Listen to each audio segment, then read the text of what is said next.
Women's premier ಲೀಗ್ನ RCB versus MI ಮ್ಯಾಚಲ್ಲಿ RCBಗೆ ಶುಭ ಆರಂಭ. ಈ ವಿಡಿಯೋದಲ್ಲಿ ಯಾವ ಪ್ಲೇಯರು ಎಷ್ಟು ರನ್ ನೋಡಿದ್ರು ಈ ವಿಡಿಯೋದಲ್ಲಿ ನಿಮ್ಗೆ ತಿಳಿಸ್ಕೊಡ್ತೀನಿ. ಸೊ ಬನ್ನಿ ವಿಡಿಯೋನ ಸ್ಟಾರ್ಟ್ ಮಾಡೋಣ. ಸ್ಮೃತಿ ಮಂದನ ಟಾಸ್ನ ಗೆಲ್ತಿದ್ದಂಗೆ ಬೌಲಿಂಗ್ನ ಆಯ್ಕೆ ಮಾಡಿಕೊಂಡ್ರು. ಬೌಲಿಂಗಲ್ಲಿ ನಾಡಿನ್ ಡಿ ಕ್ಲಾರ್ಕ್ 26 ರನ್ ಕೊಟ್ಟು 4 ವಿಕೆಟ್ನ ತಗೊಂಡ್ರು. ಮತ್ತೆ ಲಾರಿನ್ ಬೆಲ್ 14 ರನ್ನ ಕೊಟ್ಟು 1 ವಿಕೆಟ್ನ ತಗೊಂಡ್ರು.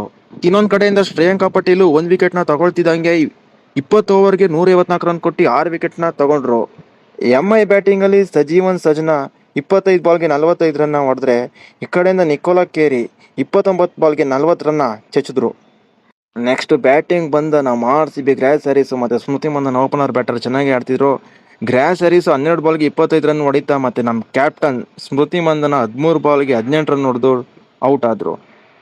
ಓಪನರ್ಸ್ ಔಟ್ ಆಗ್ತಿದ್ದಂಗೆ ಯಾರ್ದು ಪಾರ್ಟ್ನರ್ಶಿಪ್ ಬೆಳೀಲಿಲ್ಲ. RCB ಇನ್ನೇನು ಸೋಲ್ತಿದೆ ಅನ್ನಂಗೆ ಅರುಣ್ ರೆಡ್ಡಿ ಮತ್ತು ನಾಡಿನ್ ಡಿ ಕ್ಲಾರ್ಕ್ ಇವರಿಬ್ಬರು ಪಾರ್ಟ್ನರ್ಶಿಪ್ ಬೆಳೀತಿದ್ದಂಗೆ ಔಟರು ಅರುಣ್ ರೆಡ್ಡಿ 20 ಬಾಲ್ಗೆ 25 ರನ್ ಹೊಡೆದು ಔಟ್ ಆದರು. ಇನ್ನೇನು ಮ್ಯಾಚ್ ಸೋಲ್ತಾರೆ ಅನ್ಕೊಳ್ತಿದ್ದಂಗೆ ನಮ್ಮ ಬೇಟೆಯಾಡೋ ರಣ ಬೇಟೆಗಾರೆ ಬಂದ್ಲು ಅಂತ ನಾಡಿನ್ ಡಿ ಕ್ಲಾರ್ಕ್ ಲಾಸ್ಟ್ ಓವರ್ಕನ್ನ ತಗೊಂಡೋಗಿ ಲಾಸ್ಟ್ ಓವರಲ್ಲಿ 2 ಬಾಲ್ನ ಡಕ್ ಮಾಡಿ 4 ಬಾಲಲ್ಲಿ 2 4 2 6 ಹೊಡೆದು ಮ್ಯಾಚ್ನ ಗೆಲ್ಸಿದ್ರು. ಸೋಲೋ ಮ್ಯಾಚ್ನ ಗೆಲ್ಲೋದು ನಮ್ಮ RCBಗೆ ಹೊಸ್ತಲ್ಲ. ಸೊ ಇಷ್ಟ ಆಗಿತ್ತು ಈ ವಿಡಿಯೋ ನಿಮ್ಗೆ ಇಷ್ಟ ಆಗಿದ್ರೆ ಲೈಕ್ ಶೇರ್ ಸಬ್ಸ್ಕ್ರೈಬ್ ಮಾಡಿ. ಮತ್ತೆ ನಿಮ್ಗೆ ಏನು ಇಷ್ಟ ಆಯಿತು, ಯಾರು ಎಷ್ಟು ಹೊಡಿಬೇಕಾಯಿತು, ಎಲ್ಲಿ ಸ್ಪೇರಿ ಇದ್ರೆ ಹೆಂಗೆ ಆಡ್ತಿದ್ರು ಅನ್ನೋದನ್ನ ಕಮೆಂಟ್ ಮಾಡೋದು ಮಾತ್ರ ಮರಿಬೇಡಿ.